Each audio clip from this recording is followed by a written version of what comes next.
नमस्कार।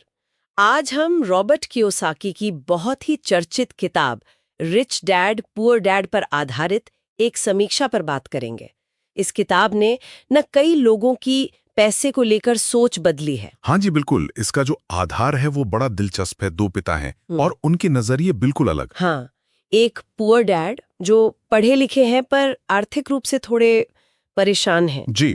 और दूसरे रिच डैड, जिनकी औपचारिक शिक्षा शायद कम है पर वो अमीर हैं और पैसे को लेकर मतलब सोच जमीन आसमान का फर्क। तो आज हम इसी समीक्षा के जरिए ये समझने की कोशिश करेंगे कि किताब के कौन से आइडियाज इतने असरदार रहे और समीक्षा क्या कहती है उन पर। बिल्कुल, चलिए शुरू करते हैं। ठीक है, तो पहली बात जो समीक्षा उठाती है वो है फाइनेंशियल लिटरेसी, मतलब वित्तीय साक्षरता। हाँ, किताब का ये तर्क है कि स्कूल हमें तैयार करते हैं नौकरी के लिए, है ना? लेकिन अमीर बनने के लिए पैसों की समझ होना, वो फाइनेंशियल लिटरेसी, वो ज्यादा जरूरी है। अच्छा। रिच डैड इसी पर जोर देते हैं, पैसे का सिस्टम समझो, जबकि पुअर डैड के लिए डिग्री, जॉब सिक्योरिटी, वो सब ज्यादा महत्वपूर्ण था। पर समीक्षा क्या मानती है?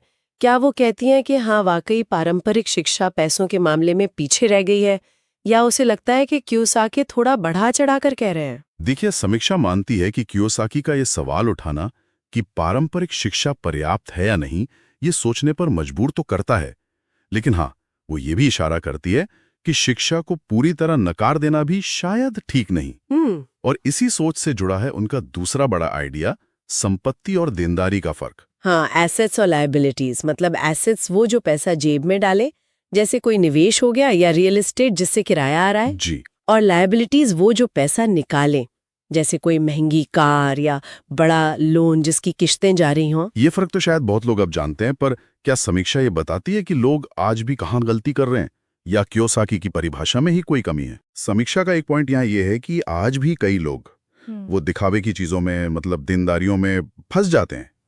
उन्हें लगता है यही सफलता है। अच्छा। और समीक्षा ये भी नोट करती है कि कियोसाकी जिसे संपत्ति बनाना कहते हैं ना, वो शायद मध्यम वर्ग के लिए उतना आसान नहीं होता जितना किताब में लगता है। शुरुआती पैसा चाहिए, रिस्क है। सही बात है। और यहीं से उनका तीसरा विचार आता है कि पैसे को अपने लिए काम पर लगाना। बिल्कुल। सिर्फ सैलरी पर निर्भर मत रहो, निवेश करो, अपना कोई बिजनेस देखो, पैसिव इनकम बनाओ। हाँ, पैसिव इनकम, मतलब आप काम ना भी कर रहे हो तो पैसा आता रहे। जी। और समीक्षा ऐसे देखती है एक सीधी चुनौती की तरह। जो पारंपरिक सोच है ना कि बस नौकरी करो, रिटायर हो जाओ। हाँ। लेकिन समीक्षा साथ में ये सवाल भी उठाती है कि क्या ये रास्ता असल में सबके लिए प्रैक्टिकल है, खासकर अगर आपके पास शुरुआती जमा पूंजी नहीं है या कोई सेफ्टी नेट नहीं है। ये एक बहुत जरूरी सवाल है। अच्छा, आगे समीक्षा डर और लालच की बात करती है कि कैसे ये भावनाएं हमारे फाइनेंशियल फैसलों पर असर डालती हैं। हाँ, ये भी एक अहम पॉइंट है। समीक्षा मानती है कि कियोसाकी का ये कहना कि डर को पहचानो, जैसे नौकरी खोने का डर, और लालच को भी, जैसे जल्दी अमीर बनना है, ये जरूरी है। पर समीक्षा को लगता है कि किताब शायद इन बहुत ही जटिल भावनाओं से निपटने के लिए थोड़े ज्यादा सरल उपाय बताती हैं। असल जिंदगी में इन पर काबू पाना इतना आसान नहीं होता। मतलब थियरी और प्रैक्टिस में फर्क है। कुछ वैसा ही। तो ये जो सारे विचार हैं, इन्हें किताब ने पेश कैसे किया है? समीक्षा उसकी स्टाइल के बारे में और लोगों के प्रतिक्रिया के बारे में क्या कहती है? समीक्षा बताती है कि किताब की भाषा बहुत ही सरल है, कहानियों का इस्तेमाल किया गया है, उदाहरण दिए गए हैं। इससे पढ़ना आसान हो जाता है और लोग मोटिवेटेड भी महसूस करते हैं। हाँ, तभी इतनी पॉपुलर हुई। बिल्कुल। लेकिन आलोचनाएं भी हैं, समीक्षा उन पर भी बात करती है। अच्छा, क्या मुख्य आलोचनाएं हैं? समीक्षा क्या कहती है? देखिए, समीक्षा कुछ मुख्य बातें उठाती है। पहली, कि किताब में नौकरी पेशा लोगों को शायद थोड़ा कम करके आंका गया है, जैसे नौकरी करना कोई बहुत बुरा विकल्प हो। अच्छा, ये तो मैंने भी सुना है। दूसरी आलोचना है कि सलाह थोड़ी वन साइज फिट्स ऑल जैसी लगती है, जबकि हर किसी की आर्थिक हालत, जोखिम लेने की क्षमता सब अलग अलग होता है। ये भी सही है। और तीसरी बात, निवेश को लेकर जो सलाह है वो थोड़ी अस्पष्ट है, और अगर कोई बिना पूरी समझ के उसे फॉलो करे तो खतरनाक भी हो सकती है। समीक्षा इस पर सवाल उठाती है कि क्या ये सिद्धांत हर जगह, हर आर्थिक माहौल में लागू होते हैं। ये वाकई सोचने वाली बातें हैं। तो फिर कुल मिलाकर इस समीक्षा का निचोड़ क्या निकलता है? हमें क्या समझना चाहिए इस किताब से? समीक्षा का जो सार है वो ये कि ये किताब शायद पैसे कमाने के टिप्स और ट्रिक्स से ज्यादा इस बारे में है कि आप पैसे के बारे में सोचते कैसे हैं, आपकी मानसिकता क्या है। अच्छा, मतलब माइंडसेट शिफ्ट। हाँ, माइंडसेट शिफ्ट।